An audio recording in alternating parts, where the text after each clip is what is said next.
तो कैलाश गहलोत जी तो अपने पॉलिटिकल पर्पज़ के लिए अब अनर्गल बातें कर रहे हैं। उनको मालूम है इस विधानसभा में मैं गारंटी के साथ और विश्वास के साथ कहता हूँ कि जितना काम इस विधानसभा में पिछले 5 साल में हुआ, पूरी दिल्ली में किसी विधानसभा में नहीं हुआ। होम मिनिस्टर अमित शाह जी के हैं, तो अमित शाह जी को देखना चाहिए कि भाई दिल्ली में इतना क्राइम क्यों बढ़ गया? पुलिस की कोई अकाउंटेबिलिटी है भी या नहीं है? पीछे उन्होंने बताते हैं 10 एक दिन पहले एक मीटिंग ली थी कि भई ज़ीरो टॉलरेंस होगा क्राइम पे, लेकिन उसके बाद तो और बढ़ गए। तो जो कानून व्यवस्था की स्थिति दिल्ली में है, इससे बदतर आज तक नहीं हुई। पूरी दिल्ली में इनसे बेहतर मुख्यमंत्री नहीं है। तो मुख्यमंत्री तो एक ही एक है, हम तो आज भी उनको मुख्यमंत्री कहते हैं क्योंकि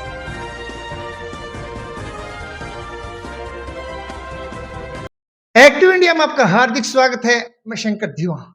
एक बार फिर हम पहुंचे ब्रिजवासन में। आपको बताऊं कि आपके साथ हैं ब्रिजवासन के विधायक भूपेंद्र सिंह जून साहब और सीधे तौर पर बात करेंगे 5 साल के कार्यकाल पे और साथ में 2 महीने के अंदर ही चुनाव में तो आने वाले समय में क्या रणनीति रहेगी और विकास के नाम से आम आदमी पार्टी वोट मांग रही है, लेकिन कहीं न कहीं सुरक्षा भी एक मुद्दा है, जहाँ पर आम आदमी पार्टी केंद्र को घेरने का भी काम कर रही है। तो जानेंगे सर से कि आने वाले समय के अंदर 5 साल के बाद यदि मौका दोबारा मिलता है, तो वो कौन से काम है, जिस सीधे तौर पर ब्रिजवासन, महिपालपुर, सीधे तौर पर राजनगर का फ़ायदा हो और आने वाले समय में जनता की मूलभूत सुविधाएँ, जहाँ तक खास तौर पर रंगपुरी की जो पहाड़ी है, वहाँ पर सीवर लाइन की अभी समस्या बनी हुई है, उस पे बातचीत करेंगे। सर नमस्कार। नमस्कार।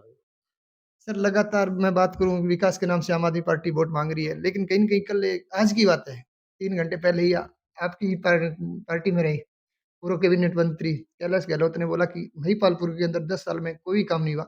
सीवर हो चाहे पानी की सप्लाई, सभी तरह से त्रस्त हैं। कहीं न कहीं ऐसा लग रहा है कि अब ये राजनीति है या सीधे तौर पे काम हो ही नहीं? देखिए कैलाश गहलोत जी 7 साल तक आम आदमी पार्टी की सरकार में मंत्री रहे। जी, पूरे बेनिफिट्स उन्होंने एन्जॉय किए। जी, चुनाव से ठीक 2 महीने पहले उन्होंने आम आदमी पार्टी छोड़ दी और भारतीय जनता पार्टी जॉइन कर लिया। अब उनको दिव्य ज्ञान प्राप्त हुआ कि आम आदमी पार्टी ठीक से काम नहीं कर रही। जी, आम आदमी पार्टी लोगों की जो अपेक्षाएँ थी उनके अनुसार काम नहीं कर पाई और उन्होंने ये भी कहा कि भई जिस पर्पज़ से आम आदमी पार्टी आई थी, वो पर्पज़ फ़ेल हो रहा है, वो सर्व नहीं हो सका। जी, अब मैं कैलाश गहलोत जी से पूछता हूँ, कैलाश गहलोत जी आप 7 साल मिनिस्टर क्यों रहे? आपको तो बहुत पहले छोड़ देनी चाहिए थी अपनी कुर्सी और बीजेपी में चले जाते। अब आप 7 साल तक मलाई खाते रहे और 7 साल होने के बाद 2 महीने पहले आपको नज़र आया कि मैं नजफ़गढ़ से चुनाव नहीं जीत पाऊँगा, तो आपने बीजेपी जॉइन कर ली। तो कैलाश गहलोत जी का ये कहना कि कोई काम नहीं हुआ, ये बिल्कुल गलत है। यही कैलाश गहलोत जी जब आम आदमी पार्टी में थे और इस एरिया में आते तो ये कहते थे बहुत काम हुआ है। जहाँ तक सवाल है महिपालपुर का, महिपालपुर वार्ड का यूजीआर किसने चलवाया? वो मैंने चलवाया। पानी का जो समस्या थी महिपालपुर, रंगपुरी साथ-साथ ये लगभग। आप जाके देखिए Vasant Kunj enclave A and B block, उन लोगों से जाके पूछिए कोई कार्य हुआ या नहीं हुआ। महिपालपुर में सड़कें बनाने का जनरल चौपाल महिपालपुर जहाँ ये मीटिंग करते हैं वो किसने बनवाई? हरिजन चौपाल, वाल्मीकि चौपाल ये किसने बनवाई? इनका जो शमशान घाट था उसको रेनोवेट किसने करवाया? मैं सारे काम नहीं मुझे याद हैं, लेकिन मैंने हर वार्ड का एक पर्चा छपवाया है जिसमें लिखा हुआ है किस वार्ड में कौन से काम हुए और वो मैं कैलाश गहलोत जी को भी भेजूँगा ताकि उनको आगे आने वाले चुनाव प्रचार में काम आए कि इस गाँव में या इस वार्ड में ये काम हुए हैं। तो कैलाश गहलोत जी तो अपने पॉलिटिकल पर्पज़ के लिए अब अनर्गल बातें कर रहे हैं। उनको मालूम है इस विधानसभा में मैं गारंटी के साथ और विश्वास के साथ कहता हूँ कि जितना काम इस विधानसभा में पिछले 5 साल में हुआ, पूरी दिल्ली में किसी विधानसभा में नहीं हुआ।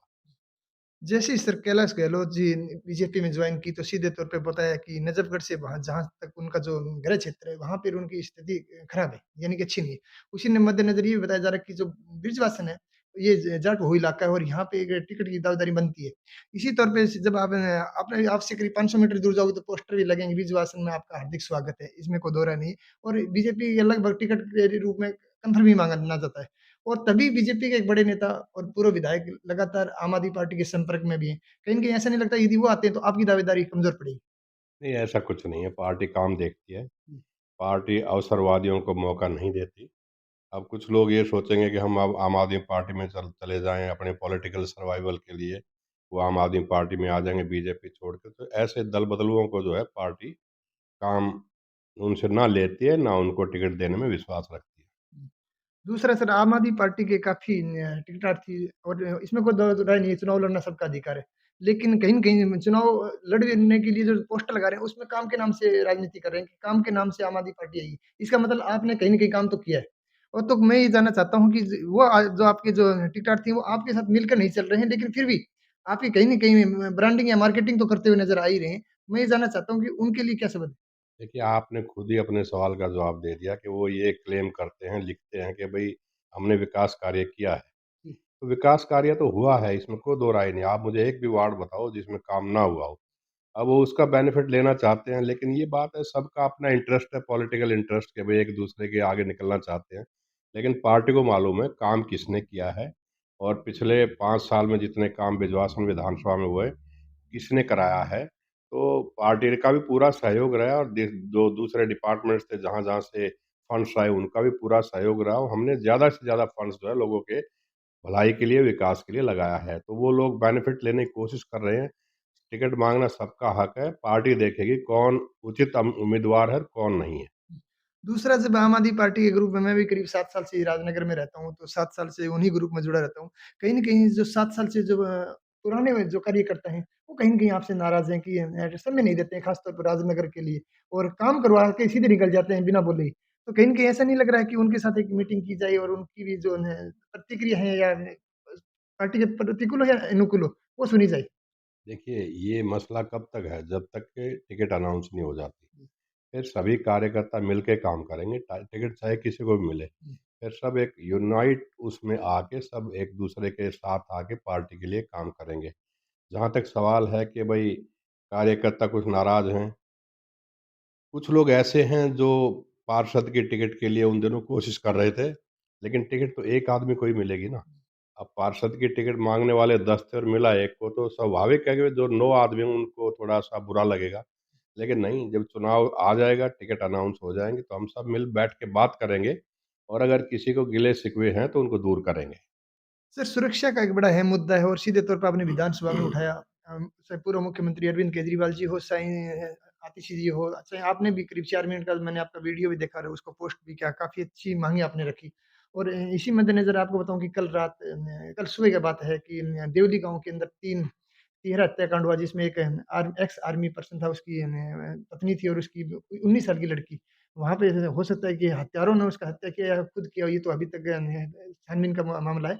तो कहीं न कहीं आम आदमी पार्टी सुरक्षा को लेकर भी चिंतित है कि यदि उनके दिल्ली पुलिस उसके अंडर में हो, तो इस तरह का मसला अभी नहीं होगा। देखिए, कानून व्यवस्था दिल्ली में बिल्कुल चरमरा गई है। कम से कम 5 या 6 मर्डर अखबारों हम रोज़ पढ़ते हैं कि जो दिल्ली में हो रहे हैं। इसके अलावा गैंगस्टर एक्टिविटीज़ बहुत बढ़ गई हैं। ट्रेडर्स को थ्रेट देना, दुकानदारों को थ्रेट देना, बिज़नेसमैन को थ्रेट देना, इवन जो डॉक्टर्स और जो सीए, इंजीनियर्स हैं जिनका अच्छा बिज़नेस चल रहा है, उनसे भी जो है रंगदारी माँगी जाती है। तो ये काम किसका है? ये दिल्ली पुलिस का है और दिल्ली पुलिस किसके अधीन काम करती है? लेफ्टिनेंट गवर्नर के और लेफ्टिनेंट गवर्नर किसके रिप्रेजेंटेटिव हैं? वो होम मिनिस्टर अमित शाह जी के हैं। तो अमित शाह जी को देखना चाहिए कि भाई दिल्ली में इतना क्राइम क्यों बढ़ गया? पुलिस की कोई अकाउंटेबिलिटी है भी या नहीं है? पीछे उन्होंने बताते हैं 10 एक दिन पहले एक मीटिंग ली थी कि भाई ज़ीरो टॉलरेंस होगा क्राइम पे, लेकिन उसके बाद तो और बढ़ गए। तो जो कानून व्यवस्था की स्थिति दिल्ली में है, इससे बदतर आज तक नहीं हुई। पहले हम सुनते थे कि भई बॉम्बे में shoot out in Bombay, shoot out in Khandala ये सब चलता था, लेकिन अब दिल्ली में ओपन शूट आउट हो रहे हैं, गलियों में हो रहे हैं, आम लोगों को भी गोलियाँ लगी हैं और एक-दूसरे की जान लेने पे ये उतारू हैं लोग। भय का वातावरण आज दिल्ली में है, हर आदमी दहशत में जी रहा है और पुलिस अपना काम तरीके से या तो कर नहीं रही या उनको करने नहीं दिया जा रहा। अभी तो क्या है कि कल आपने देखा होगा कि ये हमारे एक एमएलए हैं, जी, नरेश बालियान, जी, उनको बेल मिली, साथ-साथ उनको मकोका लगा के फिर बंद कर दिया।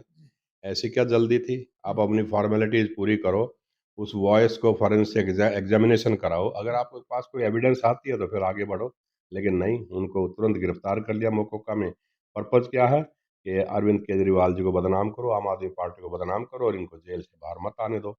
अभी दूसरे एक हमारे एमएलए थे कि वो जिनकी 2 नरेश साल की ओबराय। पंजाब में सज़ा हुई, कल हाई कोर्ट में उनको बेल देते हुए हाई कोर्ट ने कमेंट किया है कि हम नहीं समझ पाते डिस्ट्रिक्ट एंड सेशन जज ने ये क्या रीज़निंग दी थी।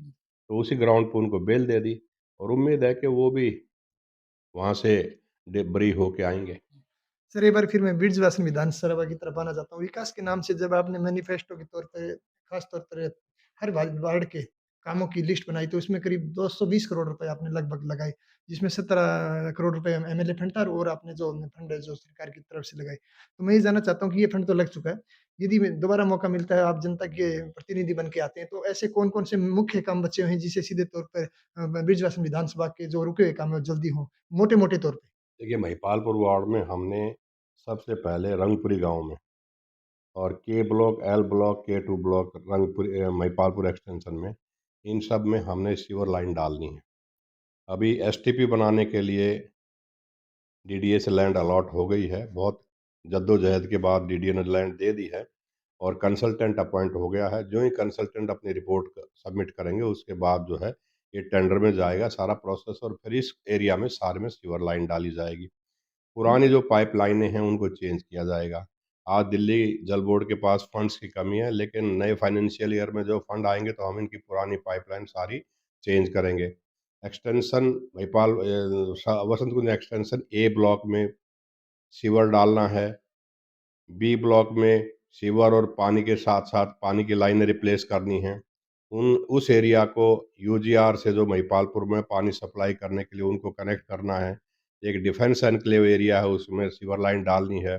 शाहबाद मोहम्मदपुर गाँव है यही पास में एयरपोर्ट के साथ, वहाँ सीवर लाइन डालनी है, वहाँ भी ज़मीन अलॉट हो चुकी है। सालापुर एक गाँव है, उसमें भी सीवर लाइन डालनी है, सड़कें बनानी हैं, उसकी भी ज़मीन ऑलरेडी अलॉट हो चुकी है, उनकी भी बातचीत चल रही है काम शुरू करने की। तो डेवलपमेंट और विकास कार्य तो अभी बहुत सारा पेंडिंग है और हम उम्मीद करते हैं कि अगर अगर पार्टी ने मुझे मौका दिया, तो जितने भी ये बचे हुए काम हैं, उनको पूरा करेंगे अगले टेन्योर में। सर एक मेरा एक लास्ट में एक काउंटर पर्सन है कि सबसे अच्छा मुख्यमंत्री कौन? अरविंद केजरीवाल या आतिशी? देखिए, अरविंद केजरीवाल जी का तो कोई मुकाबला ही नहीं है। जी, वो 9 साल में जब मुख्यमंत्री रहे तो उन्होंने अपना काम करके दिखाया। मैं तो आतिशी जी से कंपैरिज़न मत कीजिए आप। मैं तो कहता हूँ पूरी दिल्ली में इनसे बेहतर मुख्यमंत्री नहीं है। जी, तो मुख्यमंत्री तो एक ही एक है। हम तो आज भी उनको मुख्यमंत्री कहते हैं क्योंकि जी, हमारे ज़बान पे, मुँह पे वही शब्द आता है मुख्यमंत्री श्री अरविंद केजरीवाल जी। क्योंकि वो लोगों के दिलों में छाए हुए हैं, उन्होंने काम किए हैं और आगे भी वो काम करते रहेंगे। तो मुख्यमंत्री तो सिर्फ़ एक ही हैं और वो हैं अरविंद केजरीवाल। बहुत-बहुत धन्यवाद। धन्यवाद। तो आज हमारे साथ थे ब्रिजवासन के विधायक भूपेंद्र सिंह जून साहब और एक बात और बता दूं कि जो इंटरनल सर्वे हुआ था दिल्ली का जिसमें 70 विधायकों में से जो काम के मामले में जिन्होंने सबसे ज्यादा काम किए उसमें नंबर 2 पे थे तो इसीलिए हमने ये काम की लिस्ट सर से मांगी और सीधे तौर पर उन्होंने अपनी बताई और आने वाले समय के अंदर कोई भी विधायक बनता तो उनको भी ये आगाह कर दिया कि ये काम पेंडिंग में है तो इनको किया जा सकता है तो जनता की भलाई के लिए काम किया जा सकता है तो एक बार फिर से मिलेंगे हम और विधानसभा में जानेंगे कि कौन से काम बचे हुए हैं और कौन से काम हो चुके हैं और जनता के बीच में जाएंगे कि क्या भूपेंद्र सिंह जी ने वाक़ई में काम किए या नहीं। लेकिन कल एक सर्वे आया जिसमें 72% लोगों ने बोला कि दिल्ली के अंदर आम आदमी पार्टी की सरकार बननी चाहिए। तो यहाँ एक सकारात्मक पहलू निकल के सामने आता है। तो बने रहिए एक्टिव इंडिया के साथ। तब तक के लिए जय हिंद, जय भारत, नमस्कार। अब तक के लिए बस इतना ही। फिर मिलते हैं एक ऐसी ही बड़ी खबर के साथ। तब तक के लिए नमस्कार और देखते रहिए एक्टिव इंडिया न्यूज़।